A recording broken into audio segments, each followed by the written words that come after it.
Burada ictimai-siyasi sənədlər arxivində çox zəngin materiallar var.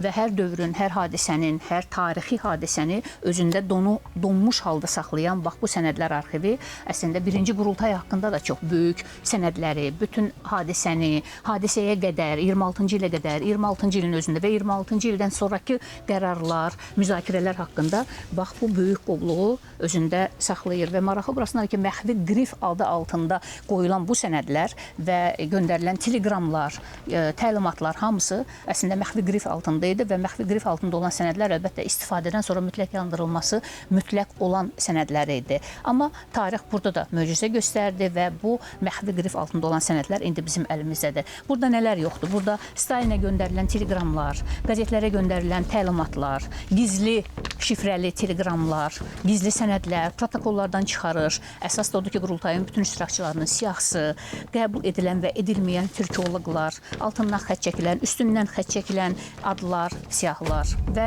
bu arxiv sənədlərindən bir daha bəlli olur ki, əslində ölkənin siyasi rəhbərliyi 1926-cı ilin fevralın 26-sında keçirilən bax bu qurultayda Latın əlifbasının tətbiqinə və onun qəbulluğuna bir o qədər də əmin deyildilər. Ona görə 26-cı il hadisələrinə qədər artıq Kremllə, artıq bölgələrdə, illah da Azərbaycanın Mərkəzi Komitəsinə göndərilən təlimatlar bundan bir daha xəbər verir və bu üzrə iş gedirdi.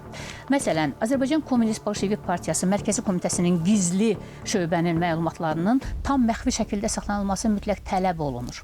Və Azərbaycan Kommunist Partiyası Mərkəzi Komitəsinin katibliyinin 14 iyun 1925-ci ildə 6-cı iclasın 32 saylı protokollarından çıxışlarına əsasən qurultayın çağırılması mütləq bilinir və məhz bu çağırışla bağlı Cəbiyevin göstərişi müzakirə olunur və Cəbiyevin göstərişinin tam olaraq həyata keçməsini və o keçirilmə prosesindəki hər hansı bir pozuntunun müəyyən edilməsi və dərhal bu barədə məlumat verilməsi və bu məsələnin Mərkəzi Komitə katibliyinə və partiya komitəsində mütləq çağırılaraq bunun ciddi partiya məsuliyyəti ilə cəlb olunması göstərilir.